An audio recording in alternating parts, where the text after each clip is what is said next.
ವಸುದೇವಸುತಂ ದೇವಂ ಕಂಸಚಾಣೂರಮರ್ಧನಂ ದೇವಕೀ ಪರಮಾನಂದಂ ಕೃಷ್ಣಂ ವಂದೇ ಜಗದ್ಗುರುಂ ಶ್ರೀಕೃಷ್ಣಂ ವಂದೇ ಜಗದ್ಗುರುಂ. ಹೌದು, ಇದರಲ್ಲಿ ಬೇರೆ ಇನ್ನೊಂದು ಮಾತಾಡೋದಿಕ್ ಸಾಧ್ಯನೇ ಇಲ್ಲ. ಯಾಕೆಂದ್ರೆ ಅವನೇ ಜಗದ್ಗುರು. ಅವನು ಜಗದ್ಗುರು ಅನ್ನೋದಕ್ಕಿಂತ ಹೆಚ್ಚಾಗಿ ನಮಗೆ ಭಗವದ್ಗೀತೆಯಲ್ಲಿ ಎಷ್ಟು ಸುಂದರವಾಗಿ ನಮಗೆ ವಿವರಣೆಯನ್ನ ಕೊಡ್ತಾ ಇದ್ದಾನೆ, ನಮ್ಮ ಜೀವನದ ಬಗ್ಗೆ ವಿವರಣೆಯನ್ನ ಕೊಡ್ತಾ ಇದ್ದಾನೆ ಅಂತ ಅಂದ್ರೆ, ನಾವು ಅವನನ್ನ ಸಂಪೂರ್ಣವಾಗಿ ಅರ್ಥ ಮಾಡ್ಕೊಂಡಾಗ ಮಾತ್ರ ನಾವು ಅವನನ್ನ ಅನುಭವಿಸೋದಿಕ್ಕೆ ಸಾಧ್ಯ. ಅಂದ್ರೆ ಅರ್ಥ ಆದಾಗ ಮಾತ್ರ ನಮ್ಗೆ ಅನುಭವಕ್ಕೆ ಬರುತ್ತೆ ವಿನಃ ಅರ್ಥ ಆಗ್ಲಿಲ್ಲ ಅಂದ್ರೆ ಅನುಭವಕ್ಕೆ ಬರೋದಿಕ್ ಸಾಧ್ಯನೇ ಇಲ್ಲ. ಹಾಗೇನೆ ನಾವು ಕೇವಲ ಭಗವಂತನನ್ನ ಸೇರ್ಬೇಕು ಅಂತ ಅಂದ್ರೆ ತುಂಬಾ ಸಿಂಪಲ್. ಯಾವಾಗ್ಲೂ ನಾವು ಮನನ ಮಾಡ್ತಾ ಇರ್ಬೇಕು. ನಮ್ಮ ಮನನದಲ್ಲಿ, ನಮ್ಮ ಚಿಂತನೆಯಲ್ಲಿ ಭಗವಂತ ಇರ್ಬೇಕು.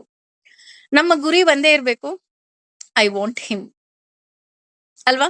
ಅಂದ್ರೆ ಜಸ್ಟ್ ಲೈಕ್ ಹೇಳ್ತೀವಲ್ಲ, ಪ್ರೇಯಸಿಯ ಹಾಗೆ. ಅಂದ್ರೆ ಪ್ರೇಯಸಿ ಅಂದ್ರೆ ಅವಳಿಗೆ ಏನು ಬೇಡ, ನಿನಗೆ ಒಡವೆ ಬೇಕಾ, ವಸ್ತ್ರ ಬೇಕಾ, ಕಾರ್ ಬೇಕಾ, ಮನೆ ಬೇಕಾ, ಇನ್ನೊಂದ್ ಬೇಕಾ, ಮತ್ತೊಂದ್ ಬೇಕಾ, ಏನ್ ಬೇಕು, ನಂಗೇನು ಬೇಡ, ನೀನೇ ಬೇಕು ಅಂತ ಹೇಗೆ ಹಠ ಮಾಡ್ತಾಳೋ ಅದಕ್ಕಿಂತ ಹೆಚ್ಚಾಗಿ ನಾವು ಭಗವಂತನಿಗೆ, ಭಗವಂತ ಈ ಐಹಿಕ ಸುಖಗಳೇನಿದೆ ಇದೆಲ್ಲ ನೀನ್ ನನಗ್ ಕೊಟ್ಟಿದ್ಯಾ, ಕೊಟ್ಟಿರೋದಿಕ್ಕೆ ಧನ್ಯವಾದ, ಇಲ್ಲ ಅಂತ ನಾನು ಹೇಳ್ತಾ ಇಲ್ಲ. ಆದ್ರೆ ನನಗೆ ಇದೆಲ್ಲವುದಕ್ಕಿಂತ ಹೆಚ್ಚಾಗಿ ನೀನೇ ಬೇಕು, ನೀನಿದ್ರೇನೆ ನಾನು.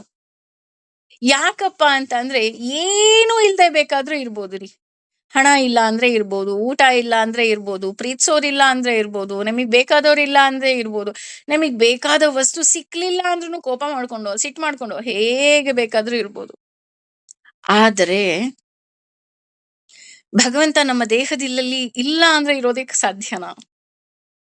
ಇಲ್ಲೇ ಇಲ್ಲ ಅಲ್ಲ. ಅವನಿದ್ರೆ ನಾವು, ಅವನಿಲ್ಲ ಅಂದ್ರೆ ನಾವಿರೋದಕ್ಕೆ ಸಾಧ್ಯನೇ ಇಲ್ಲ. ಹಾಗಾಗಿ ನೀನೇ ಬೇಕು ಭಗವಂತ ಅಂತ ಕೇಳ್ಬೇಕು. ಈಗ ನೋಡಿ, ಅಪ್ಪನಿಗೆ, ಅಮ್ಮನಿಗೆ, ಗಂಡನಿಗೆ, ಮಕ್ಕಳಿಗೆ ನಾವು ಎಷ್ಟು ಪ್ರೀತಿ ಕೊಡ್ತೀವಿ ಅಂದ್ರೆ, ನೀನ್ ಇಲ್ಲ ಅಂದ್ರೆ ನನಗಿರೋದಿಕ್ ಆಗೋದಿಲ್ಲ, ನೀನೇ ಬೇಕು ಅಂತ ಅಪ್ಪನ ಹತ್ರ ಹಠ ಮಾಡ್ತೀವಿ, ಅಮ್ಮನ ಹತ್ರ ಹಠ ಮಾಡ್ತೀವಿ, ಗಂಡನ ಹತ್ರ ಹಠ ಮಾಡ್ತೀವಿ, ಮಕ್ಳ ಹತ್ರನೂ ಹಠ ಮಾಡ್ತೀವಿ ಕೆಲವೊಮ್ಮೆ. ಯಾಕೆ ನೀನ್ ಹಾಸ್ಟೆಲ್ಗೆ ಹೋಗ್ತೀಯಾ, ನೀನು ಹೋಗ್ಬೇಡ, ನನಗ್ ನೀನ್ ಬೇಕು. ಆದ್ರೆ ನಮಗೆ ಗೊತ್ತಾಗ್ಬೇಕು, ಇವರೆಲ್ಲ ಸಹ ಪ್ರಯಾಣಿಕರು. ನನ್ನ ಜೀವನದಲ್ಲಿ, ನನ್ನ ಬದುಕಲ್ಲಿ ಭಗವಂತ ನೀನು ಮೊದಲು ಬೇಕು ಅನ್ನುವ ಜ್ಞಾನ ನನಗೆ ಈ ಭಗವದ್ಗೀತೆ ನಮಗೆ ಕೊಡ್ತಾ ಹೋಗತ್ತೆ. ಹಾಗಾಗಿ ಜಸ್ಟ್ ಐ ವಾಂಟ್ ಹಿಮ್. ಹಾಗಿದ್ರೆ ಏನು ಕರ್ತವ್ಯ ಮಾಡಬಾರ್ದಾ? No, you have to do your work. ನಿನ್ನ ಆಶ್ರಮಕ್ಕೆ, ವರ್ಣಕ್ಕೆ ಮತ್ತು ಆಶ್ರಮಕ್ಕೆ ಯಾವ ಕೆಲಸ ಬಂದಿದೆಯೋ ಆ ಕೆಲಸವನ್ನ ನಿಸ್ವಾರ್ಥವಾಗಿ ಮಾಡ್ಬೇಕು. ಅದ್ರಲ್ಲಿ ಒಂದು ಸಾಸಿವೆ ಕಾಳಷ್ಟು ಸ್ವಾರ್ಥ ಇರಬಾರ್ದು ಕಣ್ರಿ. ಭಗವಂತ ನೀನ್ ಬೇಕು ಅಷ್ಟೇ, ನೀನ್ ಬಿಟ್ರೆ ಇನ್ನೇನೂ ಬೇಡ ಭಗವಂತ, ನೀನು ಬೇಕು ಅನ್ನುವಂತಹ ಆ ಅಚಲವಾದ ನಂಬಿಕೆ ನಮ್ಮಲ್ಲಿ ಇದ್ರೆ ಸಾಕು. ಅದೇ ಮುಂದುವರೆದು ಭಗವಂತ ಹೇಳ್ತಾ ಹೋಗ್ತಾನೆ, ಉಪದೃಷ್ಟ್ವಾ ಮೇಲ್ವಿಚಾರಕರು ಅನುಮಂತ ಅಂದ್ರೆ ಅನುಮತಿ ನೀಡುವವನು, ಛಾಕೂಡ ಭರ್ತ, ಸ್ವಾಮಿಯು, ಭೋಕ್ತ ಪರಮ ಭೋಕ್ತನು, ಮಹೇಶ್ವರ ಪರಮ ಪ್ರಭುವು, ಪರಮಾತ್ಮನು, ಇತಿ ಕೂಡ, ಚ ಮತ್ತು ಅಪಿ ನಿಜವಾಗಿಯೂ, ಉಕ್ತ್ವ ಹೇಳಲಾಗಿದೆ, ದೇಹೇ ಶರೀರದಲ್ಲಿ, ಅಸ್ಮಿನ್ ಈ ಪುರುಷ, ಭೋಕ್ತನು ಪರಮ ದಿವ್ಯವಾದ ಅಂತ. ಪರಹ ಅಂದ್ರೆ ಪರಮ ದಿವ್ಯವಾದ ಅಂದ್ರೆ ಈ ದೇಹದಲ್ಲಿ ಇನ್ನೊಬ್ಬ ಇದ್ದಾನೆ ಅಲ್ವಾ? ಯಾರದು? ಭಗವಂತ. ನಾನು ಅದನ್ನೇ ಹೇಳಿದ್ದು, ಅವನಿದ್ರೇನೆ ನಾವು. ಹಾಗಾಗಿ ಅವನ ದಿವ್ಯಾನುಭವವನ್ನ ನಾವು ಅನುಭವಿಸ್ತಾ ಹೋಗ್ಬೇಕಾಗತ್ತೆ. ಹಾಗೂ ಪ್ರಭು ಮತ್ತು ಪರಮ ಸ್ವಾಮಿಯಾಗಿ ಅವನಿದ್ದಾನೆ, ಅವನು ಮೇಲ್ವಿಚಾರಕನಾಗಿದ್ದಾನೆ ಮತ್ತು ಅಪ್ಪಣೆ ಕೊಡುವವನು ಸಹ ಅವನೇ ಆಗಿದ್ದಾನೆ. ಅವನ ಹೆಸರೇ ಪರಮಾತ್ಮ ಅಲ್ವಾ? ನಾವ್ ಅನ್ಕೊಂಡ್ ಹಾಗೆ ಏನಾದ್ರೂ ಆಗತ್ತಾ ಜೀವನದಲ್ಲಿ? ಖಂಡಿತ ಆಗಲ್ಲ. ವಿ ಕ್ಯಾನ್ ಪ್ಲಾನ್, ಹೌದು ರೀ, ಒಂದು ಒಳ್ಳೆ ಕಾರ್ಯಕ್ರಮ ಆಗ್ತಾ ಇದೆ, ನಾನು ಆ ಕಾರ್ಯಕ್ರಮಕ್ಕೆ ಹೋಗ್ತೀನಿ, ನಾನು ಹೀಗೆ ಇರ್ತೀನಿ, ನಾನು ಹೀಗೆ ಡ್ರೆಸ್ ಮಾಡ್ಕೊಂತೀನಿ, ಹೀಗೆ ಪಾರಾಯಣ ಮಾಡ್ತೀನಿ, ಎಲ್ಲ ನಾನು ಪ್ಲಾನ್ ಮಾಡ್ಬೋದು. ಆದ್ರೆ ಅವನ ಅನುಗ್ರಹ ಇದ್ರೆ ಮಾತ್ರ ಅದೆಲ್ಲ ನಡೆಯೋದಿಕ್ಕೆ ಸಾಧ್ಯ ಅಲ್ವಾ? ಇಲ್ಲ ಅಂದ್ರೆ ಸಾಧ್ಯನಾ? ಖಂಡಿತ ಸಾಧ್ಯ ಇಲ್ಲ. ಆ ಕನ್ನಡದಲ್ಲಿ ಸುಮ್ನೆ ಹೀಗೆ ತಮಾಷೆಗೆ ಹೇಳ್ತಾ ಹೋಗ್ತಾರೆ. ಆ, ರಾತ್ರಿ ಮಲ್ಕೋಬೇಕಾದ್ರೆ ಉದ್ದಿನ ಬೇಳೆ ನೆನೆ ಹಾಕ್ಬಿಟ್ಟು ಮಲಗ್ತೀವಿ. ಬೆಳಗ್ಗೆ ಎದ್ರೆ ಅದ್ರಲ್ಲಿ ದೋಸೆ ಇಲ್ಲ ಅಂದ್ರೆ ವಡೆ ಅಂತ. ಅಂದ್ರೆ ವಿ ಡೋಂಟ್ ನೋ. ಆದ್ರೆ ನಾವು ಅದಕ್ಕೋಸ್ಕರ ಪ್ರಿಪೇರ್ ಆಗಿರ್ತೀವಿ ಅಷ್ಟೇನೆ. ಎಷ್ಟೋ ಮನೆಗಳಲ್ಲಿ ಈಗ್ಲೂ ಸಹ ಕೆಲವರು ವಯಸ್ಸಾಗಿರೋರು ಇರ್ತಾರೆ ನೋಡಿ. ಅವರು ಮಧ್ಯ ಎದ್ದೋಗಿ ರಾತ್ರಿ ಎಚ್ಚರ ಆದಾಗೆಲ್ಲ ದೀಪಕ್ಕೆ ಎಣ್ಣೆ ಹಾಕ್ಬಿಟ್ಟು ಬರ್ತಾರೆ. ನಾನು ಸಹ ಒಂದ್ಸಲ ಕೇಳಿದ್ದೆ, ಯಾಕೆ ಹಾಗೆ ಎಣ್ಣೆ ಹಾಕ್ತಾರೆ ಅಂತ. ಆಗ ಅವ್ರು ಹೇಳೋರು, ನನಗ್ ಗೊತ್ತಿಲ್ಲ ನನಗೆ ಬೆಳಗ್ಗೆ ದೀಪ ಹಚ್ಚೋದಕ್ಕೆ ಅವಕಾಶ ಇದೆಯಾ ಇಲ್ವಾ ಅಂತ. ಆದ್ರೆ ನನ್ನ ದೇಹ ಇರೋವರೆಗೂ ಭಗವಂತನ ಮುಂದೆ ದೀಪ ಉರಿತಾ ಇರ್ಬೇಕು ಅನ್ನೋದಷ್ಟೇ ನನ್ನ ಆಸೆ ಅನ್ನೋ ಉತ್ತರ ಸಿಕ್ಕಿತ್ತು. ಹಾಗೆ ನಮಗ್ ಗೊತ್ತಿಲ್ಲ ವಾಟ್ ನೆಕ್ಸ್ಟ್ ಅಂತ. ಆದ್ರೆ ನಾವು ಅದಕ್ಕೋಸ್ಕರ ಎಫರ್ಟ್ ಅಂತೂ 100% ಹಾಕ್ಲೇಬೇಕು. ಎಫರ್ಟ್ ಹಾಕ್ಲಿಲ್ಲ ಅಂದ್ರೆ ಖಂಡಿತ ಆಗಲ್ಲ. ಯಾವಾಗ್ಲೂ ಅಷ್ಟೇ, ಜೀವಾತ್ಮನೊಂದಿಗೆ ಇರುವಂತಹ ಈ ಪರಮಾತ್ಮನೇ ಪರಮ ಪ್ರಭುವಾಗಿರ್ತಾನೆ. Who is your life partner ಅಂತ ತಗೊಂಡ್ರೆ ನಿಜಕ್ಕೂ ಸಹ ಈ ದೇಹಕ್ಕೆ ನಿಜವಾದ ಲೈಫ್ ಪಾರ್ಟ್ನರ್ ಇರುವುದು ಆತ್ಮನೇ ಅಲ್ವಾ?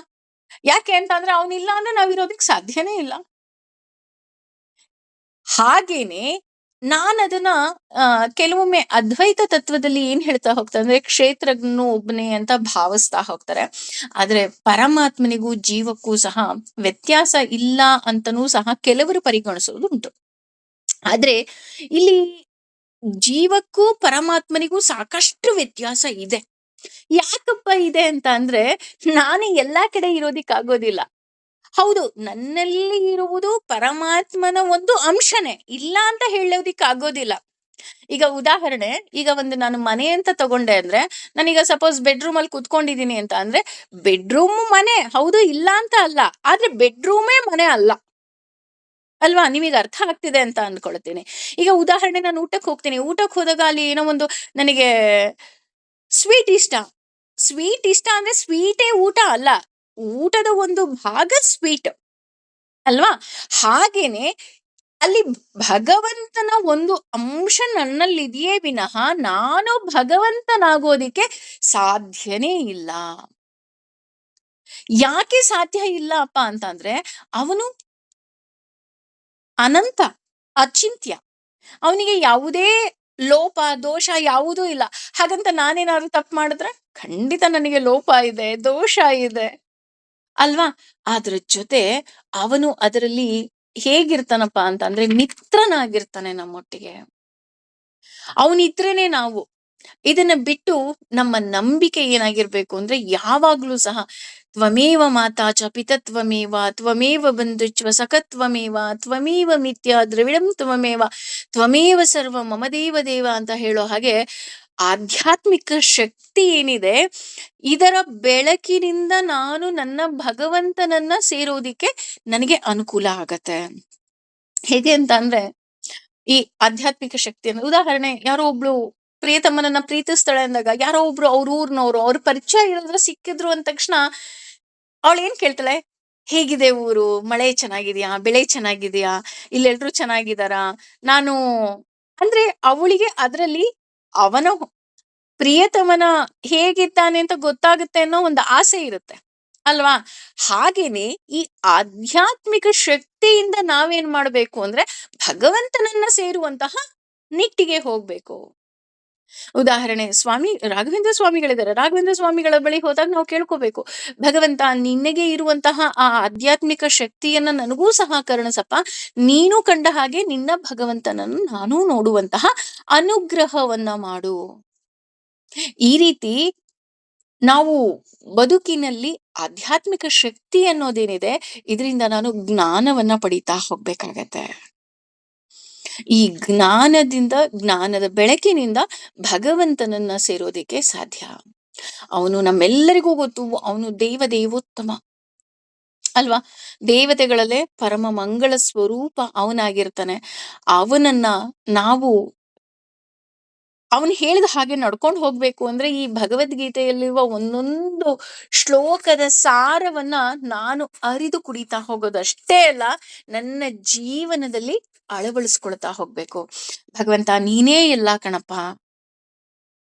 ಅದಕ್ಕೆ ಹೇಳಿದ್ದು ಇದು ಒಂದು ನಮ್ಗೆ ದೀಪ ಇದ್ದ ಹಾಗೆ, ಅಂದ್ರೆ ಬೆಳಕಿದ್ದ ಹಾಗೆ. ಈ ಬೆಳಕಿನ ಸಹಾಯದಿಂದ ನಾನು ಈ ನನ್ನ ಜೀವನದ ಪ್ರಯಾಣ ಏನಿದೆ ಅದನ್ನ ನಾನು ಸವಿಸುವಂತಹ ಕೆಲಸವನ್ನ ಮಾಡ್ಬೇಕು.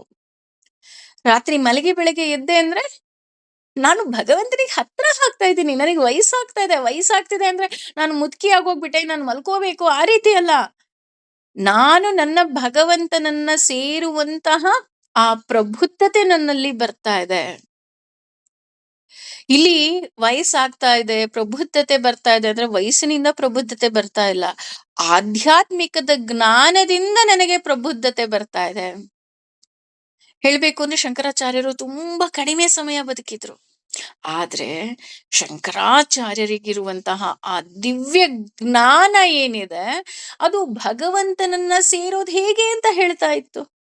ರಾಮಾನುಜಾಚಾರ್ಯರು ಹೇಳಿದ ಹಾಗೆ ನಾವು ಭಗವಂತನನ್ನ ಹೇಗ್ ಸೇರ್ಬೋದು ಅಂತ ಹೇಳ್ಬೋದು.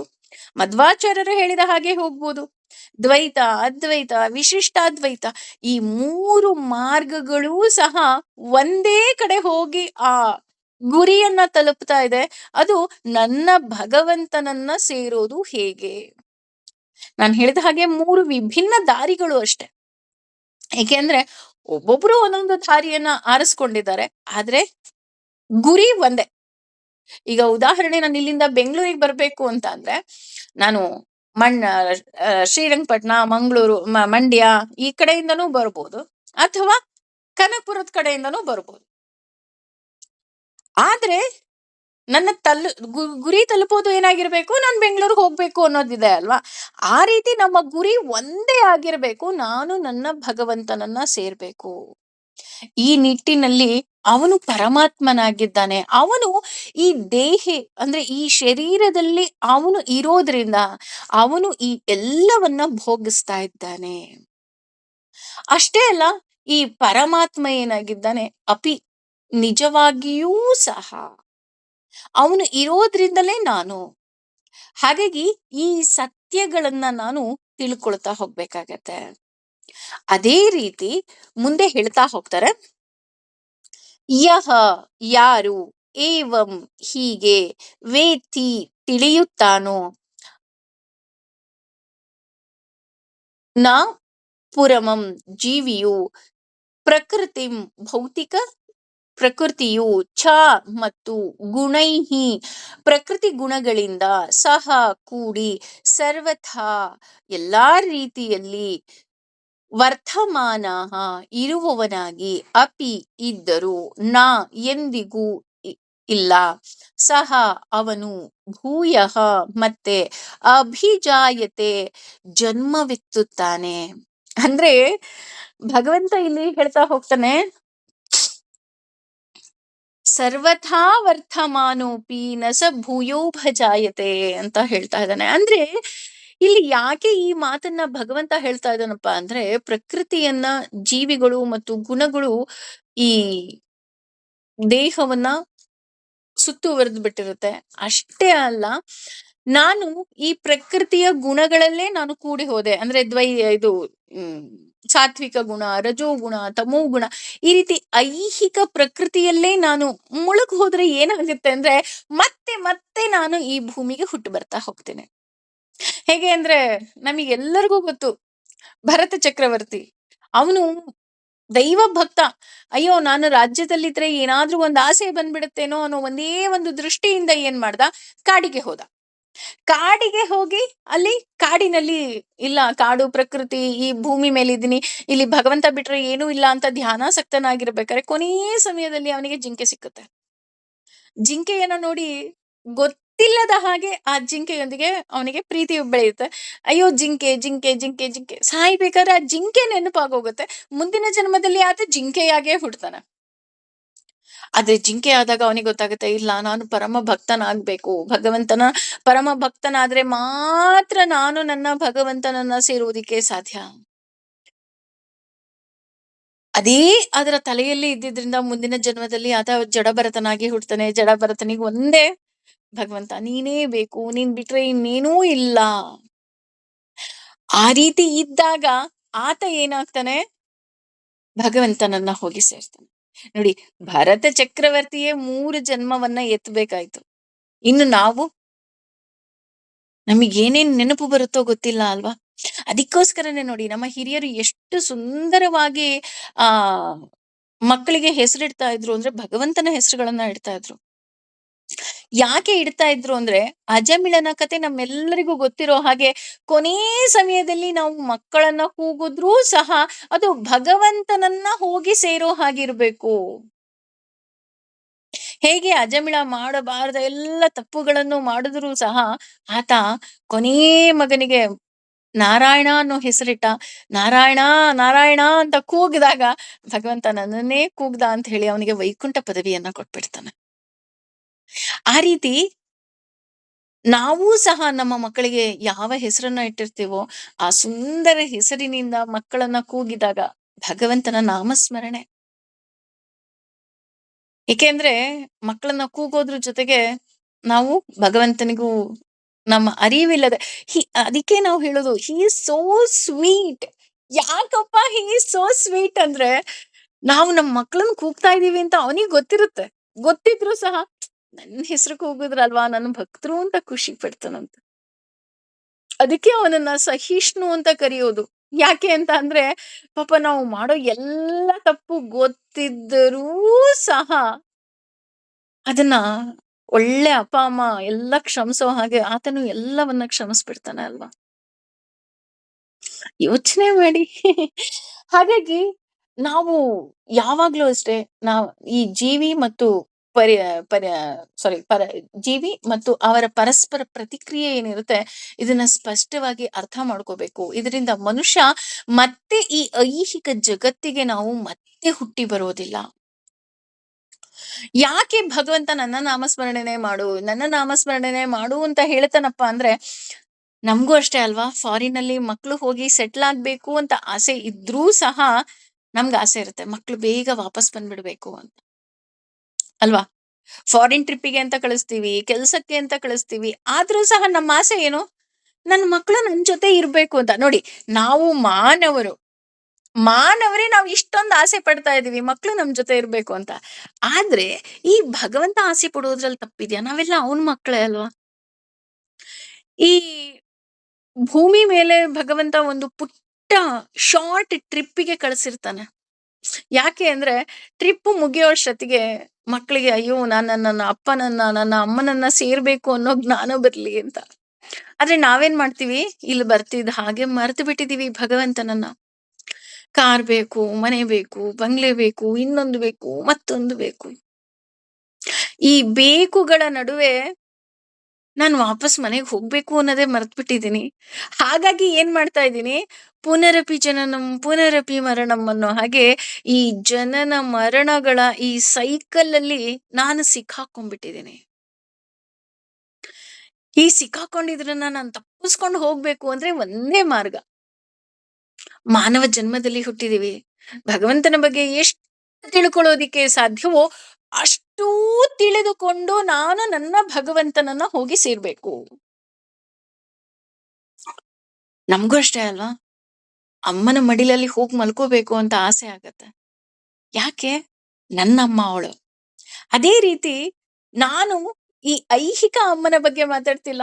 ನಾನು ನನ್ನ ಭಗವಂತನ ಮಡಿಲಲ್ಲಿ ಮಲ್ಕೋಬೇಕು ಅಂದ್ರೆ ನನಗಿರೋದು ಒಂದೇ ಒಂದು ದಾರಿ, ಅವನನ್ನ ನಿಸ್ವಾರ್ಥವಾಗಿ ನಿಷ್ಕಾಮದಿಂದ ಅವನನ್ನ ನಾನು ಹೋಗಿ ಸೇರ್ಬೇಕು. ಅದಕ್ಕೇನೆ ಈ ತ್ರಿಗುಣಗಳ ಸ್ಪರ್ಶನೆ ಇಲ್ಲದೆ ಇರುವ ಹಾಗೆ ನನ್ನ ಆ ಮನಸ್ಸು ಅನ್ನೋ ಮಂಗವನ್ನ ಟ್ರೈನ್ ಮಾಡ್ತಾ ಹೋಗ್ಬೇಕು. ಹೇಗೆ ಟ್ರೈನ್ ಮಾಡೋದಕ್ಕೆ ಸಾಧ್ಯ? ಯಾರು ರಿಂಗ್ ಮಾಸ್ಟರ್ ಇದಾರಾ? ಖಂಡಿತ ಇದ್ದಾರೆ. ಯಾರದು? ನಮ್ಮ 11 ಇಂದ್ರಿಯಗಳನ್ನು ಸಹ ಅವನಿಗೆ ಕೊಟ್ಬಿಡೋದು. ತಗೊಳಪ್ಪ, ನನ್ನ 11 ಇಂದ್ರಿಯಗಳನ್ನ ಇದನ್ನ ನಿಭಾಯಿಸೋ ಭಾರ ನಿಂದು, ಇದನ್ನ ಸರಿಯಾದ ದಾರಿಗೆ ತರೋ ಭಾರ ನಿಂದು. ಯಾಕೆ ಅಂದ್ರೆ ನಾನ್ ನಿನ್ನನ್ನ ಸೇರ್ಬೇಕು ಅಂತ ಪ್ರತಿದಿನ 11 ಗಂಟೆ 11 ನಿಮಿಷಕ್ಕೆ 11 ಬಾರಿ ಓಂ ನಮೋ ನಾರಾಯಣ ಅಂತನೋ, ಓಂ ನಮೋ ಭಗವತೆ ವಾಸುದೇವಾಯ ಅಂತನೋ, ಅಥವಾ ಶ್ರೀನಿವಾಸ ಅಂತನೋ, ನಮಗೆ ಯಾವ ದೇವರ ನಾಮ ಇಷ್ಟನೋ ಆ ದೇವರ ನಾಮವನ್ನ 11 ಬಾರಿ ಪಠಿಸಿ ನನ್ನ 11 ಇಂದ್ರಿಯಗಳನ್ನು ಭಗವಂತ ನೀನೇ ನಿಗ್ರಹಿಸು. ಯಾಕೆ ಅಂದ್ರೆ ನೀನು ಹೃಷಿಕೇಶ, ನನ್ನ ಎಲ್ಲ ಇಂದ್ರಿಯಗಳನ್ನ ನೀನೇ ನಿಭಾಯಿಸ್ಬೇಕು. ಅಷ್ಟೇ ಅಲ್ಲ, ನನ್ನಲ್ಲಿ ಬರುವ ಎಲ್ಲ ಭಾವಗಳೂ ಸಹ ಯಾರಿಂದ? ನಿನ್ನಿಂದ. ಹಾಗಾಗಿ ನನಗೆ ಸಾತ್ವಿಕವಾದ ಆಸೆಯನ್ನ ಕೊಡು. ಭಗವಂತನನ್ನ ಸೇರ್ಬೇಕು, ಭಗವದ್ಗೀತೆಯನ್ನ ಕೇಳ್ಬೇಕು, ಭಾಗವತನವನ್ನ ಕೇಳ್ಬೇಕು, ಭಗವಂತನ ಬಗ್ಗೆ ಚಿಂತನೆಯನ್ನ ಮಾಡಬೇಕು ಅನ್ನುವಂತಹ ಮನಸ್ಥಿತಿಯನ್ನೂ ಸಹ ಭಗವಂತ ನೀನೇ ನನಗೆ ಕೊಡು. ಈ ರೀತಿ ನಾನು ಭಗವಂತನಿಗೆ ಸಂಪೂರ್ಣ ಸಂಪೂರ್ಣ ಶರಣಾಗ್ಬೇಕು. ಹೇಳ್ತೇವೆ ಸರ್ವತಾ ವರ್ತಮಾನೋಪಿ ಸರ್ವ ಭೂಯೋಪ ಜಾಯತೆ. ಇಲ್ಲ ಅಂದ್ರೆ ಈ ಜೀವ ಏನಿದೆ ಮತ್ತೆ ಮತ್ತೆ ಮತ್ತೆ ಹುಟ್ಟಿ ಬರುತ್ತೆ. ಈ ಆತ್ಮಕ್ಕೆ ಈ ದೇಹ ಏನಿದೆ ಇದು ಬಟ್ಟೆ ಬದಲಾಯಿಸಿದ ಹಾಗೆ. ಇದ್ರ ಕೆಲ್ಸ ಮುಗೀತಾ? ನಾವ್ ಹೇಳ್ತೀವಲ್ಲ, ರಾತ್ರಿ ಹಾಕೊಂಡಿದ್ವಿ ಗಲೀಜಾಯ್ತು ಬಟ್ಟೆ ಬದಲಾಯಿಸಿದೆ, ಸರಿ ಈ ದೇಹದಿಂದ ಆಗ್ಲಿಲ್ಲ, ಮತ್ತೆ ಅದು ಮತ್ತೆ ಹುಟ್ಟುತ್ತೆ, ಇನ್ನೊಂದು ಜೀವವನ್ನ ಸೇರುತ್ತೆ, ಸಾರಿ ಇನ್ನೊಂದು ದೇಹವನ್ನ ಸೇರುತ್ತೆ. ಆತ್ಮ ಯಾವಾಗ್ಲೂ ಸಹ ಪರಿಶುದ್ಧನೇ. ಆದ್ರೆ ನಾವು ಅದಕ್ಕೆ ನಮಗೆ ಅರಿವಿಲ್ಲದೆ ನಾವು 2 ಬ್ಯಾಗ್ ತಗೊಂಡ್ಬಂದ್ಬಿಟ್ಟಿದೀವಿ. ಅದ್ ಯಾವ್ದಪ್ಪ ಅಂದ್ರೆ ಪಾಪ ಪುಣ್ಯದ್ದು. ಯಾವತ್ತು ನಮ್ಮ ಪುಣ್ಯ ಜಾಸ್ತಿ ಆಗ್ತಾ ಹೋಗುತ್ತೆ, ಯಾವತ್ತು ನಮ್ಮ ಪಾಪ 0 ಆಗ್ತಾ ಹೋಗುತ್ತೆ, ಆಗ ನಾನು ಆ ಭಗವಂತನನ್ನ ಸೇರೋದಿಕ್ಕೆ ಸಾಧ್ಯ. ಹಾಗಾಗಿ ಭಗವಂತನನ್ನ ಸೇರೋದೇ ನನ್ನ ಗುರಿಯಾಗಿರ್ಬೇಕು. ಇದೇ ಮುಂದುವರೆದು ಹೇಳ್ತಾ ಹೋಗ್ತೆ, ಧ್ಯಾನೇನ ಅಂದ್ರೆ ಧ್ಯಾನದಿಂದ, ಆತ್ಮಾನಿ ಆತ್ಮದಲ್ಲಿ, ಪಶ್ಯಂತಿ ನೋಡುತ್ತಾರೆ, ಕೇಚಿತ್ ಕೆಲವರು, ಆತ್ಮಾನಂ ಪರಮಾತ್ಮನನ್ನ ಆತ್ಮನ ಮನಸ್ಸಿನಿಂದ, ಅನ್ಯೇ ಉಳಿದವರು ಸಾಂಖ್ಯೇನ ತತ್ವಶಾಸ್ತ್ರದ ಚರ್ಚೆಯಿಂದ, ಯೋಗೇನ ಯೋಗ ಪದ್ಧತಿಯಿಂದ, ಕರ್ಮ ಯೋಗೇನ ಫಲಾಪೇಕ್ಷೆ ಇಲ್ಲದೆ ಕರ್ಮ ಮಾಡುವುದರಿಂದ, ಕೂಡ ಆ ಪರೇ ಇತರರು. ಅಂದ್ರೆ ಭಗವಂತನನ್ನ ನಾವು 4 ರೀತಿಯಾಗಿ ಸೇರ್ತಾ ಹೋಗ್ಬೋದು. ಹೇಳ್ತಾರಲ್ಲ, ಈಗ ನಾವು ಕ್ಲಾಸಿಗೆ ಹೋಗ್ಬೇಕಾದ್ರೂ ಅಷ್ಟೇ ಅಲ್ವಾ, LKG UKG, ಆಮೇಲೆ 1 to 4th ಕಿರಿಯ ಪ್ರಾಥಮಿಕ, ಆಮೇಲೆ ಪ್ರಾಥಮಿಕ, ಆಮೇಲೆ ಹೈಸ್ಕೂಲು, ಆಮೇಲೆ ಕಾಲೇಜು. ಈ ರೀತಿ ಹೇಗಿರುತ್ತೆ ಅದೇ ರೀತಿ ಭಗವಂತನನ್ನ ಒಬ್ಬೊಬ್ಬರು ಒಂದೊಂದು ರೀತಿಯಾಗಿ ನಾವಿಲ್ಲಿ ಸೇರ್ತಾ ಹೋಗ್ತೀವಿ. ಭಗವಂತನನ್ನ ನೋಡೋದು ಅಂದ್ರೆ ಯಾವ ರೀತಿ? ಕಣ್ಣಿನಿಂದ ನೋಡೋದಾ? ಪುರಿ ಜಗನ್ನಾಥಕ್ ಹೋಗಿ ನೋಡೋದಾ? ಅಥವಾ ದ್ವಾರಕೆಗೆ ಹೋಗಿ ನೋಡ್ಲಾ? ಉಡುಪಿಗೆ ಹೋಗಿ ನೋಡ್ಲಾ? ಎಲ್ಲಿ ಹೋಗಿ ನೋಡ್ಲಿ ಅವನನ್ನ?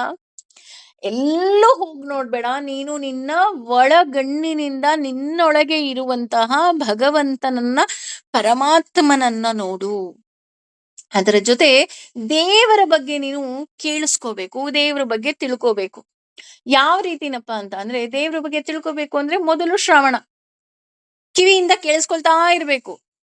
ಕಣ್ಣಿನಿಂದ ಕೆಲವರು ಕೇಳಿಸ್ಕೊಳಕ್ಕಾಗಲ್ವಾ, ಓದೋರು ಇರ್ತಾರೆ, ಕೆಲವರು ಓದ್ಬೇಕು, ಓದಿದ್ದನ್ನ ತಲೆಗೆ ಹಾಕೋಬೇಕು, ಕೇಳಿದ್ದನ್ನ ತಲೆಗೆ ಹಾಕೋಬೇಕು, ತಲೆಗೆ ಹಾಕೊಂಡು ಏನ್ ಮಾಡ್ಬೇಕು, ಅದರ ಮನನವನ್ನ ಮಾಡ್ಬೇಕು. ಮನನ ಮಾಡೋದ್ರಿಂದ ಏನಾಗತ್ತೆ? ಮನನ ಮಾಡೋದ್ರಿಂದ ಮಂಥನ ಆಗತ್ತೆ. ಮಂಥನ ಮಾಡ್ತಾ ಮಾಡ್ತಾ ನನ್ನ ಭಗವಂತ ಹೇಗಿದ್ದಾನೆ ಅಂತ ಗೊತ್ತಾಗ್ತಾ ಹೋಗುತ್ತೆ. ಅದಕ್ಕೇನೆ ಭಗವಂತ ಬೆಣ್ಣೆಯನ್ನ ಕದಿಯುವುದು ಕಣ್ರಿ. ನಾ ಹೇಳ್ತೀನಲ್ಲ, ಬೆಣ್ಣೆ ಕಡಿಯುವ ಆ ಕುಡಿಕೆ ಏನಿದೆ ಅದನ್ನ ನಾವು ಉಲ್ಟಾ ಮಾಡಿದ್ರೆ ಈ ನಮ್ಮ ತಲೆಯೇ ಮಡಿಕೆ, ಆ ನಮ್ಮ ಶಿಶುಮ್ನ ನಾಡಿ ಏನಿದೆ ಅದೇ ಕೋಲು, ನಾವು ತೆಗೆದುಕೊಳ್ಳುವ ಉಸಿರುನೇ ಅದಕ್ಕೆ ಕಟ್ಟಿದಂತಹ ಹಗ್ಗಗಳು.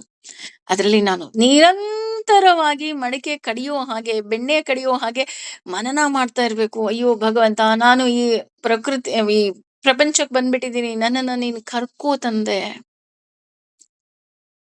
ಈ ರೀತಿ ಮಾಡೋದ್ರಿಂದ, ಯಾಕೆ ಅಂದ್ರೆ ಈಗ ಕೆಲವರು ಹೇಳ್ತಾರೆ, ನಾನು ಶ್ರವಣ ಮಾಡಿದೀನಿ, ಮನನ ಯಾಕ್ರಿ ಮಾಡ್ಬೇಕು? ಮಾಡಲ್ಲ, ಮಾಡ್ಲೇಬೇಕು. ಯಾಕೆ ಮಾಡ್ಬೇಕಪ್ಪ ಅಂದ್ರೆ, ಒಬ್ಬ ನಿಜವಾದ ಸ್ಟೂಡೆಂಟ್ ಏನಿದ್ದಾನೆ ಅವನು ಕೇವಲ ಶಾಲೆಯಲ್ಲಿ ಪಾಠ ಕೇಳೋದಷ್ಟೇ ಅಲ್ಲ, ಬಂದ್ಬಿಟ್ಟು ಮನೆಯಲ್ಲಿ ಏನ್ ಮಾಡ್ತಾನೆ, ಅದನ್ನ ಮನನ ಮಾಡ್ತಾನೆ, ಹೋಮ್ವರ್ಕ್ ಮಾಡ್ತಾನೆ, ಓದ್ತಾನೆ. ಎಕ್ಸಾಮ್ ಟೈಮಲ್ಲಿ ಮಕ್ಳು ಓದ್ತಾರೆ. ಬೇಕಾದ್ರೆ ನೋಡಿ ಈ 10th ಮಕ್ಳು, PU ಮಕ್ಳೆಲ್ಲ ಇರ್ತಾರೆ. ಅವ್ರೇನು ಅಂದ್ರೆ ಕಾಲೇಜಿಗೆ ಹೋಗಿ ಅಂತಂದ್ರೆ, ನಮಿಗೆಲ್ಲ ಬಂದ್ಬಿಡತ್ತೆ. ನಾವು ರಿಪೋರ್ಟ್ ಸಬ್ಮಿಟ್ ಮಾಡ್ಬಿಟ್ಟಿದೀವಿ, ಅದ್ ಮಾಡ್ಬಿಟ್ಟಿದೀವಿ. ಏನ್ ಕೇಳಿದ್ರು ಮಾಡಿದೀವಿ ಅಂತಾರೆ. ಆದ್ರೆ ಅವರಿಗೆ ಸ್ಟಡಿ ಹಾಲಿಡೇಸ್ ಕೊಟ್ಬಿಟ್ಟು ಓದಿ ಅಂತ ಅಂದಿದ ತಕ್ಷಣ ಏನ್ ಮಾಡ್ತಾರೆ? ಅಯ್ಯೋ ನನಗೆ ಇದ್ರಲ್ಲಿ ಡೌಟ್ ಇದೆ. ಯಾರಾರು ಟೀಚರ್ ಇದಾರಾ ಅಂತ ಅವಾಗ ಹುಡುಕ್ತಾರೆ.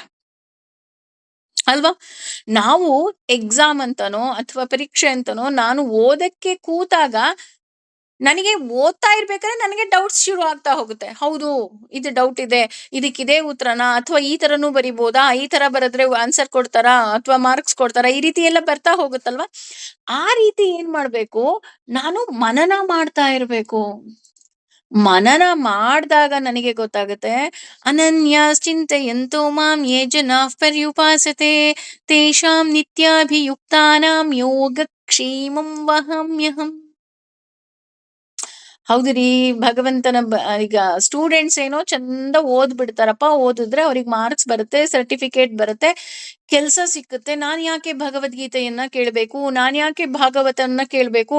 ಅದನ್ನ ಕೇಳಿಸ್ಕೊಳ್ಳೋದು ಅಲ್ದೆ ಮನೆಗ್ ಬಂದು ಮನನ ಮಾಡ್ಕೋಬೇಕಾ? ಯಾಕೆ ಮನನ ಮಾಡ್ಕೋಬೇಕು? ನನಗ್ ಅದ್ರಿಂದ ಏನ್ ಪ್ರಾಫಿಟ್ಟು? ತುಂಬಾ ಜನ ಪ್ರಾಫಿಟ್ ಇದ್ರೆ ಮಾತ್ರ ಕೆಲಸ ಮಾಡೋದು ಅಲ್ವಾ? ಪ್ರಾಫಿಟ್ ಇಲ್ದೆ ಕೆಲಸ ಮಾಡ್ಬೇಕು. ಯಾವ ರೀತಿನಪ್ಪ ಅಂತ ಅಂದ್ರೆ ನಾನು ಹೇಳದ್ನಲ್ಲ, ಅನನ್ಯಾಸ್ ಚಿಂತೆಯಂತಮ್ಮ. ಭಗವಂತ ನನಗೆ ನೀನ್ ಏನೂ ಬೇಡ ಕಣೋ, ನಿನ್ನ ನಾಮದ ದಾಸರು ಹೇಳ್ತಾರಲ್ಲ, ನೀನ್ ಯಾಕೋ, ನಿನ್ನ ಹಂಗ್ಯಾಕೋ, ನಿನ್ನ ನಾಮದ ಬಲ ಒಂದಿದ್ದರೆ ಸಾಕು ಅಂತ. ಆ ರೀತಿ ನಿನ್ನ ನಾಮದ ಬಲ ಸಾಕು ಭಗವಂತ ಅಂತ ನಾನು ಸಂಪೂರ್ಣವಾಗಿ ಶರಣಾದಾಗ ಏನಾಗ್ತಾ ಹೋಗುತ್ತೆ? ನನ್ನನ್ನ ಅವನು ಯೋಗಕ್ಷೇಮವನ್ನ ನೋಡ್ಕೊಳ್ತಾರೆ. ಅಷ್ಟೇ ಅಲ್ಲ, ಅದು ಅನುಭವದಿಂದ ಬರ್ತಾ ಹೋಗುತ್ತೆ. ಹೇಗೆ ಅನುಭವದಿಂದ ಬರುತ್ತೆ? ಈಗ ಉದಾಹರಣೆ, ಮದ್ವೆ ಅಂತ ತಗೊಳ್ಳೋಣ. ಮದ್ವೆ ಮಾಡಿದಾಗ ಹೌದು ಅವ್ನು ಒಳ್ಳೆ ಹುಡುಗ ಅಂತ ಗೊತ್ತಿರುತ್ತೆ, ಮದ್ವೆ ಮಾಡ್ಕೊಡ್ತಾರೆ. ಆದ್ರೆ ಮದ್ವೆ ಆಗಿ ಹೊಸರಲ್ಲಿ ಆ ಹುಡುಗಿ ಕೇಳಿ ಹೇಗಿದೆ ಜೀವನ? ಚೆನ್ನಾಗಿದೆ, ಚೆನ್ನಾಗಿದೆ, ಚೆನ್ನಾಗಿದೆ. 1 ವರ್ಷ, 2 ವರ್ಷ, 3 ವರ್ಷ ಆದ್ಮೇಲೆ ಕೇಳಿ ಹೇಗಿದೆ? ಅವಳು ಹೇಳ್ತಾಳೆ, ಅಯ್ಯೋ ಇಲ್ಲ, ನಾನ್ ಹಾಗೆ ಹೀಗೆ ಅಂತ ಏನೇನೋ ಅನ್ಕೊಂಡಿದ್ದೆ. ಇದ್ ನೋಡಿದ್ರೆ ಹೀಗಿಲ್ಲ, ಹುಡುಗ ಸರಿ ಇಲ್ಲ ಅಂತನೋ, ಹುಡುಗ ಚೆನ್ನಾಗಿದ್ದಾನೆ ಅಂತನೋ ಏನೋ ಒಂದು ಕಮೆಂಟ್ ಬರ್ತಾ ಹೋಗುತ್ತೆ. ಹೇಗ್ ಬರುತ್ತೆ ಆ ಕಮೆಂಟು? ಅನುಭವದಿಂದ ಅಲ್ವಾ? ನಾವು ಅಷ್ಟೇ. ಹೀಗೆ ಒಂದು ರೀಲ್ಸ್ ನೋಡ್ತಾ ಇದ್ದೆ. ನಿಮ್ಗೆ ತುಂಬಾ ಚಿಕ್ಕ ವಯಸ್ಸಲ್ಲೇ ಮದ್ವೆ ಆಗೋಯ್ತಲ್ವಾ ಅಂದ್ರೆ, ಚಿಕ್ಕ ವಯಸ್ಸಲ್ಲೇ ಮದ್ವೆ ಆಗೋಯ್ತು. ಯಾಕೆ ಮದ್ವೆ ಮಾಡ್ಕೊಂಡ್ರಿ ಚಿಕ್ಕ ವಯಸ್ಸಲ್ಲಿ? ಶಾಲೆಗ್ 3 ದಿನ ರಜಾ ಕೊಡ್ತಾರೆ ಅಂದ್ರು, ಅದಕ್ಕೆ ಮದ್ವೆ ಮಾಡ್ಕೊಂಡ್ಬಿಟ್ಟೆ. ಹೌದು, ಅದು ತಮಾಷೆನೆ. ಬಟ್ ಎಷ್ಟೋ ಜನರ ಜೀವನದಲ್ಲಿ ಹೌದ್ರಿ, ಆ ತರನೂ ಆಗತ್ತೆ. ಇಲ್ಲಿ ಯಾಕೆ ನಾನು ಈ ಎಕ್ಸಾಂಪಲ್ಸ್ ಎಲ್ಲ ಕೊಟ್ಟೆ ಅಂತ ಅಂದ್ರೆ, ಅನುಭವ ಅಂದ್ರೆ ಈಗ ಮದುವೆ ಆದಾಗ ನಮ್ಗೆ ಸಂಸಾರ ಅಂದ್ರೆ ಏನು, ಸಂಸಾರವನ್ನ ಹೇಗ್ ನಿಭಾಯಿಸ್ಬೇಕು ಅಂತ ಹೇಗೆ ಗೊತ್ತಾಗ್ತಾ ಹೋಗುತ್ತೆ, ನಮ್ಮ ಅನುಭವಕ್ಕೆ ಬರ್ತಾ ಹೋಗುತ್ತೆ. ಹಾಗೇನೆ ನಾವು ನಮ್ಮ ಭಗವಂತನನ್ನ ಹೇಗೆ ನಂಬಬೇಕು, ಅವನು ಎಷ್ಟು ಒಳ್ಳೆಯವನು ಅಂತ ಹೇಗ್ ಗೊತ್ತಾಗುತ್ತೆ ಅಂದ್ರೆ ನಮ್ಮ ಅನುಭವದಿಂದ. ಈಗ ನಾನು ಏನೇ ಹೇಳ್ಬೋದು, ನನ್ನ ಜೀವನದಲ್ಲಿ ಹಾಗಾಗಿದೆ, ನನ್ನ ಜೀವನದಲ್ಲಿ ಹೀಗಾಗಿದೆ, ಈ ಕಷ್ಟ ಬಂದಿತ್ತು, ಈ ಕಷ್ಟದಿಂದ ಪಾರಾದೆ, 1000 ಹೇಳ್ಬೋದು. ಆದ್ರೆ ಅದ್ ಯಾವ್ದೂ ಸಹ ನಿಮ್ಮ ಹೃದಯಕ್ಕೆ ಮುಟ್ಟೋದಿಲ್ಲ. ನಿಮ್ಮ ಹೃದಯಕ್ಕೆ ಮುಟ್ಟೋದು ಯಾವಾಗ ಅಂದ್ರೆ, ನೀವು ಆ ಭಗವಂತನನ್ನ ಅನುಭವಿಸಿದಾಗ ಮಾತ್ರ. ಉದಾಹರಣೆ ನಾನು ಹೇಳ್ಬೋದು, ಇಲ್ಲಿ ಯಾವ್ದೋ ಒಂದು ಹೋಟೆಲ್ ಅಲ್ಲಿ ತುಂಬಾ ಚೆನ್ನಾಗಿ MTR ಅಲ್ಲಿ ದೋಸೆ ಏನ್ ಸಖತ್ತಾಗಿರುತ್ತೆ ಗೊತ್ತೇನ್ರಿ? ಮುಟ್ಟಿದ್ರೆ ಸಾಕು, ಕ್ರಿಸ್ಪಿ ಆಗಿದೆ, ತುಪ್ಪ ಇರುತ್ತೆ, ಬೆಣ್ಣೆ ಹಾಕಿರ್ತಾರೆ, ರುಚಿ ಅಂತೂ ಅಲ್ಟಿಮೇಟ್ ಆಗಿದೆ ಅಂತ ನಾನು ಹೇಳ್ಬೋದು. ನೀವು ಹೌದಾ ಅನ್ಬೋದು. ಅದ್ ಎಕ್ಸ್ಪೀರಿಯನ್ಸ್ ಆಗದ್ ಯಾವಾಗ? ನೀವೇ ತಿಂದಾಗ ಅಲ್ವಾ? ಅಯ್ಯೋ ಹೌದು, ಅವ್ರು ಹೇಳಿದ್ ಸರಿ ಇತ್ತು. ಅದೇ ರೀತಿ ಇಲ್ಲಿ ಭಗವಂತ ಅನ್ನೋದು ಶ್ರವಣ ಮನನ ಯಾಕೆ ಅಂದ್ರೆ, ನಾನು ಅವನನ್ನ ಅನುಭವಿಸೋದಿಕ್ಕೆ ಅಂದ್ರೆ ನನ್ನ ಅನುಭವದಿಂದ ಭಗವಂತ ಹೇಗಿದ್ದಾನೆ ಅನ್ನೋ ತಿಳಿದುಕೊಳ್ಳುವಂತಹ ಕುತೂಹಲದಿಂದ. ಕೇಚಿತ್ ಅಂದ್ರೆ ಕೆಲವರು ಏನ್ ಮಾಡ್ತಾರೆ, ತನ್ನೊಳಗೆ ದೇವರನ್ನ ಕಾಣ್ತಾ ಹೋಗ್ತಾರೆ. ಆದ್ರೆ ಎಲ್ರಿಗೂ ಇದು ಸಾಧ್ಯ ಆಗೋದಿಲ್ಲ. ಈಗ ನಾವು ಹೇಳ್ತೀವಿ, ಭಗವಂತನನ್ನ ಕಾಣೋದಿಕ್ಕೆ ಸಾಧ್ಯನೇ ಇಲ್ಲ, ಯಾಕೆಂದ್ರೆ ನಾನು ನೋಡೋದಿಕ್ ಆಗೋದಿಲ್ಲ. ನನಗೇನಾದ್ರೂ ಬೇಕು ಅಂದ್ರೆ ಕನ್ನಡಿ ಬೇಕು ಕಣ್ರಿ. ಕನ್ನಡಿ ಇದ್ರೆ ನನ್ ಮುಖ ನೋಡ್ಕೊಳ್ಳೋದಿಕ್ ಸಾಧ್ಯ. ಇಲ್ಲಾಂದ್ರೆ ನಾನು ಹೇಗ್ ಮೇಕಪ್ ಮಾಡ್ಕೊಳ್ಳೋದಿಕ್ ಸಾಧ್ಯ? ನಮ್ಮನ್ನ ನಾವು ನೋಡ್ಕೋಬೇಕು ಅಂದ್ರೇನೆ ಕನ್ನಡಿ ಬೇಕು. ಅದಕ್ಕೆ ಇಲ್ಲಿ ಲಕ್ಷ್ಮಿನೂ ಸಹ ನೋಡಿ, ಅವಳು ಸಹ ಹೇಳ್ತಾಳೆ, ಇದೆಲ್ಲವೂ ಸಹ ಐಹಿಕ ಸುಖ ಏನಿದೆ ಇದನ್ನ ಬಿಟ್ಬಿಡು. ಯಾಕೆ ಅಂದ್ರೆ ನಿನ್ನೊಳಗೆ ನೀನು ನೋಡಿದಾಗ ಮಾತ್ರ ನೀನು ಭಗವಂತನನ್ನ ಕಾಣೋದಿಕ್ಕೆ ಸಾಧ್ಯ ಅಂತ ನಾವು ಹಳೆ ಶ್ಲೋಕದಲ್ಲಿ ಅರ್ಥಗಳಲ್ಲಿ ನಾವು ತಿಳ್ಕೊಂಡ್ಬಿಟ್ಟಿದೀವಿ. ಹಾಗೇನೆ ಇದು ತನ್ನೊಳಗೆ ತಾನು ಭಗವಂತನನ್ನ ನೋಡ್ಬೇಕು ಅಂದ್ರೆ ಅದು ಬುದ್ಧಿ ಬಲದಿಂದ ಮಾತ್ರ ಸಾಧ್ಯ. ಹಾಗೂ ತನ್ನ ಪ್ರತಿಭೆಯಿಂದ ದೇವರನ್ನ ಕಾಣೋದಿಕ್ಕೆ ಸಾಧ್ಯ. ಒಬ್ಳು ವ್ಯಕ್ತಿ ಡೈಲಿ ಪು ಪುರಾಣವನ್ನ ಕೇಳೋದಿಕ್ಕೆ ಬರ್ತಾ ಇರ್ತಾಳೆ. ಕೊನೆ ದಿನ ಬರುತ್ತೆ. ಕೊನೆ ದಿನ ಬಂದಾಗ ಗುರುಗಳಿಗೆ ಹೇಳ್ತಾಳೆ, "ಗುರುಗಳೇ, ಆ ನೀವು ನಮ್ ಮನೆಗ್ ಬರ್ಬೇಕು." ಆಗ ಎಲ್ರೂ ಹೇಳ್ತಾರೆ, "ಇಲ್ಲ, ಅವ್ರ ಮನೆಗ್ ಹೋಗ್ಬೇಕಂದ್ರೆ ತುಂಬಾ ದೂರ ಇದೆ." ಅದಕ್ಕೆ ಆಕೆ ಹೇಳ್ತಾಳೆ, "ಇಲ್ಲ ಇಲ್ಲ, ನದಿಯಿಂದ ನದಿ ಹತ್ರ ದಡದ ಈ ದಡದಲ್ಲಿ ನಿಂತ್ಕೊಂಡ್ರೆ ಆ ದಡದಲ್ಲಿ ನನ್ ಮನೆ ಕಾಣುತ್ತೆ, ಹೋಗ್ಬೋದು." ನದಿ ಉಕ್ಕಿ ಹರಿತಾ ಇರುತ್ತೆ. ಉಕ್ಕಿ ಹರಿದಾಗ ಆಕೆ ಹೇಳ್ತಾಳೆ, ಸ್ವಲ್ಪನೇ ಅಂದ್ರೆ ಕಣ್ಣಳತೆ ದೂರದಲ್ಲಿ ಕಾಣ್ತಿರುತ್ತೆ. ಇಷ್ಟೇ ದೂರ ಇರೋದು ಗುರುಗಳೇ. ಹಾರು ಬಿಟ್ರೆ ನಾವು ಈಜ್ಕೊಂಡು ಹೋದ್ರೆ ತಕ್ಷಣ ಆ ಕಡೆ ದಡ ಮುಟ್ಬಿಟ್ರೆ ನನ್ ಮನೆ. ಗುರುಗಳಿಗೆ ಭಯ ಆಗೋಗುತ್ತೆ. ಅಲ್ಲ, ನೀನು ಡೈಲಿ ಈ ರೀತಿ ಬರ್ತಾ ಇದ್ಯಾ ಪಾರಾಯಣವನ್ನ ಕೇಳೋದಿಕ್ಕೆ, ಪ್ರವಚನವನ್ನ ಕೇಳೋದಿಕ್ಕೆ? ಆಗ ಹೌದು ಗುರುಗಳೇ, ನಾನು ಮೊದಲನೇ ದಿನ ಬರ್ಬೇಕಾದ್ರೆ ಆ ಕಡೆ ತುಂಬಾ ದೂರದಿಂದ ಅಲ್ಲೊಂದು ಸೇತುವೆ ಇದೆ. ಅಲ್ಲಿಂದ ಬಂದೆ. ಅಲ್ಲಿಂದ ಬರ್ಬೇಕಂದ್ರೆ ಬಹಳ ದೂರ ಆಗತ್ತೆ. ತುಂಬಾ ಸಮಯ ಹಿಡಿಯುತ್ತೆ. ನಿಮ್ಮ ಪ್ರವಚನವನ್ನ ಕೇಳ್ಬೇಕು ಅಂತ ಈ ನದಿ ದಾಟ್ಬಿಟ್ಟು ಹಿಂಗ್ ಬಂದ್ಬಿಡ್ತಾ ಇದ್ದೆ. ಏನಿಲ್ಲ, ನದಿ ಹಾರ್ಬಿಟ್ರೆ ಈಜ್ಕೊಂಡ್ ಹೋಗ್ಬಿಡ್ಬೋದು. ಆಗ ಗುರುಗಳು ಹೇಳ್ತಾರೆ, "ಅಲ್ಲಮ್ಮ, ಇಲ್ಲಿ ಪ್ರವಾಹ ಇದೆ." ಆಗ ಆಕೆ ಎಷ್ಟು ನಕ್ಬಿಟ್ಟು ಹೇಳ್ತಾಳೆ ಅಂದ್ರೆ, "ನೀವೇ ಹೇಳ್ತಿರಲ್ಲ, ಭಗವಂತನನ್ನ ನಾವು ಪ್ರಾರ್ಥನೆ ಮಾಡೋದ್ರಿಂದ, ಭಗವಂತನಿಗೆ ಶರಣಾಗೋದ್ರಿಂದ ಈ ಭವಸಾಗರದಿಂದನೇ ದಾಟಿಸ್ಬಿಡ್ತಾನೆ ಅಂತ. ಸೊ ಭವಸಾಗರನೇ ದಾಟಿಸ್ತಾನೆ ಅಂದ್ರೆ ಈ ಪ್ರವಾಹ ಯಾವ ಲೆಕ್ಕ ಗುರುಗಳೇ?" ಅಂದ್ಬಿಟ್ಟು ತಕ್ಷಣ ಧುಮುಕಿ ಆ ಕಡೆ ಹೋಗಿ ನಿಂತ್ಕೊಂಡೇ ಬಿಡ್ತಾಳಂತೆ. ಅಂದ್ರೆ ನಾವು ನಮ್ಮ ಮೇಲೆ, ಭಗವಂತನ ಮೇಲೆ ನಂಬಿಕೆ ಇರಬೇಕು. ಇದು ಕೇಳೋದ್ರಿಂದ ಹೇಳೋದ್ರಿಂದ ಬರೋದಲ್ಲ, ಅದು ಅನುಭವದಿಂದ ಬರೋದು. ಅದಕ್ಕೆ ಹೇಳಿದ್ದು, ಇಲ್ಲಿ ಕೆಲವರು ಅವರ ಪ್ರತಿಭೆಯಿಂದ ನೋಡ್ತಾ ಹೋಗ್ತಾರೆ. ಹಾಗೇನೆ ಕೆಲವರು ಧ್ಯಾನಕ್ಕೆ ಕುಳಿತಾಗ ಅವರಿಗೆ ಭಗವಂತ ಕಾಣಿಸ್ತಾನೆ. ಎಲ್ರಿಗೂ ಧ್ಯಾನಕ್ಕೆ ಕುಳಿತಾಗ ಕಾಣೋದಿಲ್ಲ ಕಣ್ರಿ. ಇನ್ನು ಎರಡನೇ ಅವರು ಯಾವ ತರ ಇರ್ತಾರಪ್ಪ ಅಂದ್ರೆ, ದೇವರ ಬಗ್ಗೆ ತಿಳ್ಕೊಳ್ತಾ ಹೋಗ್ತಾರೆ. ಹೇಗೆ ಅಂತ ಅಂದ್ರೆ ವೇದದಿಂದ. ಅವರು ವೇದದಲ್ಲಿ ಭಗವಂತನನ್ನ ತಿಳಿದು ನಂತರ ಧ್ಯಾನಕ್ಕೆ ಕುಳಿತುಕೊಳ್ತಾ ಹೋಗ್ತಾರೆ.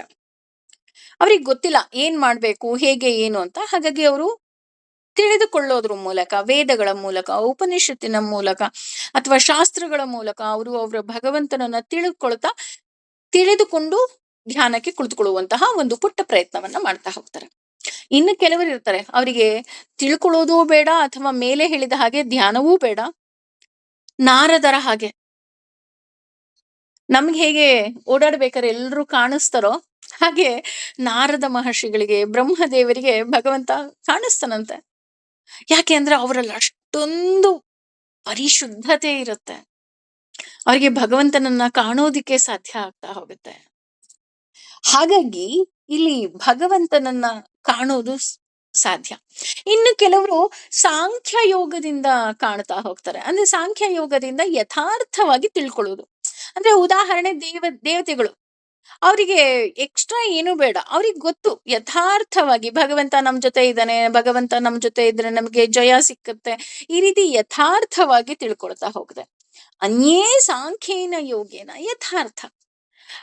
ದೇವತೆಗಳು ಅವರ ಯಥಾರ್ಥವಾಗಿ ತಿಳ್ಕೊಂಡ್ರೆ, ನಾವು ಮಾನವರು ನಮ್ಮ ಯಥಾರ್ಥವಾಗಿ ನಾವು ಭಗವಂತನನ್ನ ತಿಳ್ಕೊಳ್ತಾ ಹೋಗ್ತೀವಿ. ಆದ್ರೆ ಕೆಲವರು ಪಾಪ ಬೇರೆನೆ ತಿಳ್ಕೊಂಡ್ಬಿಡ್ತಾರೆ ಬಿಡಿ. ಯಥಾರ್ಥ ಅಂದ್ರೆ, ಎಸ್, ಈ ದೇವಸ್ಥಾನಕ್ ಹೋದ್ರೆ ಮನೆ ಸಿಕ್ಕುತ್ತೆ, ಆ ದೇವಸ್ಥಾನಕ್ ಹೋದ್ರೆ ಮದ್ವೆ ಆಗುತ್ತೆ, ಈ ದೇವಸ್ಥಾನಕ್ ಹೋದ್ರೆ ಮಕ್ಕಳಾಗುತ್ತೆ. ನೋ. ನಮ್ಮ ಭಕ್ತಿ ಅನ್ನೋದು ಯಾವಾಗ್ಲೂ ಸಹ ವ್ಯಾಪಾರಕ್ಕೆ ಇಟ್ಟಿರುವಂತಹ ವಸ್ತುಗಳು ಖಂಡಿತ ಆಗಬಾರದು. ಅದನ್ನ ನಾವು ಮೊದಲು ನೆನ್ಪಿಟ್ಕೋಬೇಕು. ಇನ್ನು ಕೆಲವರು ಕರ್ಮಯೋಗದಿಂದ ಭಗವಂತನನ್ನ ಕಾಣೋದಿಕ್ಕೆ ಸಾಧ್ಯ. ಯಾವ ರೀತಿ ಕರ್ಮಯೋಗದಿಂದ? ರಾಜ ಮಹರ್ಷಿಗಳಿದ್ರು ನೋಡಿ, ಅವರನ್ನ ರಾಜರು ಅನ್ನಲ್ಲ, ರಾಜ ಮಹರ್ಷಿಗಳು. ಅಂದ್ರೆ ಅವರು ರಾಜರಾಗಿರ್ತಾರೆ. ಅವರು ಅಶ್ವಮೇಧ ಯಾಗ ಇರ್ಬೋದು ಅಥವಾ ಬೇರೆ ಬೇರೆ ಯಾಗಗಳನ್ನ ಮಾಡ್ತಾ ಇದ್ರು. ಯಾಕೆ ಅಂದ್ರೆ ಅವರಿಗೋಸ್ಕರ ಅಲ್ಲ, ಭಗವಂತನನ್ನ ನೋಡಬೇಕು ಹಾಗೂ ಇದರಿಂದ ಲೋಕ ಕಲ್ಯಾಣವಾಗಬೇಕು ಅನ್ನುವಂತಹ ಹಿತದೃಷ್ಟಿಯಿಂದ ಆ ಕೆಲಸ ಕಾರ್ಯಗಳನ್ನ ಮಾಡ್ತಾ ಇದ್ರು. ಹಾಗೇನೆ ನಾವು ಅಷ್ಟೇ ಕರ್ಮಯೋಗೇನ ಚಾಪರೆ ಅನ್ನೋ ಹಾಗೆ ನಾವ್ಯಾರು ದೊಡ್ಡ ದೊಡ್ಡ ಕೆಲಸಗಳನ್ನ ಮಾಡಬೇಕು ಅನ್ನೋದು ಖಂಡಿತ ಇಲ್ಲ. ಭಗವಂತ ನಮ್ಮ ವರ್ಣಾಶ್ರಮಕ್ಕೆ ಯಾವ ಕೆಲಸವನ್ನ ಕೊಟ್ಟಿದ್ದಾನೋ ಆ ಕೆಲಸವನ್ನ ನಿಸ್ವಾರ್ಥವಾಗಿ ಮಾಡ್ತಾ ಸರ್ವಂ ಶ್ರೀ ಕೃಷ್ಣಾರ್ಪಣಮಸ್ತು ಅಂತ ಅವನಿಗೆ ಒಪ್ಪಿಸ್ಬಿಟ್ರೆ ಸಾಕು. ಹಾಗಾಗಿ ಸಾಂಖ್ಯ ಯೋಗದಿಂದನೋ ಕರ್ಮಯೋಗದಿಂದನೋ ಧ್ಯಾನದಿಂದಲೋ ಗೊತ್ತಿಲ್ಲ, ಆದ್ರೆ ಭಗವಂತನನ್ನ ನೋಡ್ಬೇಕು ಅನ್ನೋದು ಮಾತ್ರ ಕಟು ಸತ್ಯ ಅಲ್ವಾ. ಕರ್ಮದಲ್ಲಿ ನೋಡ್ತೀಯಾ, ಸಾಂಖ್ಯದಲ್ಲಿ ನೋಡ್ತೀಯಾ, ಅಥವಾ ನಿನಗೆ ತುಂಬಾ ಶಕ್ತಿ ಇದ್ದು ನೀನು ಧ್ಯಾನದಲ್ಲೇ ನೋಡ್ತೀಯಾ, ನಿನಗೆ ಬಿಟ್ಟಿದ್ದು. ಅಂದ್ರೆ ಹಲವಾರು ಮಾರ್ಗಗಳಿದೆ ಭಗವಂತನನ್ನ ಸೇರೋದಿಕ್ಕೆ. ಈ ರೀತಿ ಭಗವಂತನನ್ನ ನಾವು ಯಾವ ಮಾರ್ಗದಲ್ಲಿ ಬೇಕಾದ್ರೂ ಭೇಟಿ ಆಗಬಹುದು ಅನ್ನೋದು ಮಾತ್ರ ಸತ್ಯ. ಹಾಗಾಗಿ ಭಗವಂತನನ್ನ ಭೇಟಿಯಾಗೋಣ. ಭಗವಂತ ನಮಗೂ ಸಹ